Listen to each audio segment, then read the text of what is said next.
Wika Salim rela kerja sampingan untuk beli tiket konser Coldplay. Grup band Coldplay akan menggelar konser turnya di Indonesia pada tanggal 15 November tahun 2023, yang disambut hangat oleh masyarakat tanah air. Salah satu selebriti Indonesia yang akan hadir dalam konser Coldplay di Stadion Utama Gelora Bung Karno, SUGBK, Senayan, Jakarta Pusat nanti adalah penyanyi Wika Salim.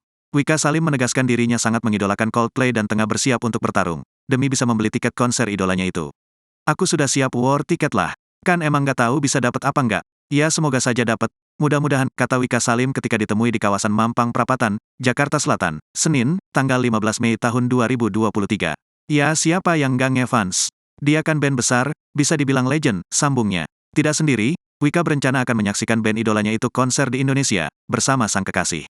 "Iya sama pacar juga, beberapa teman juga bilang nitip beli tiket saat war nanti," ucapnya. Kendati demikian, Wika menyadari kalau harga tiket konser Coldplay begitu mahal. Sehingga ia sempat mengunggah di media sosial, untuk mencari pekerjaan sampingan menjadi model.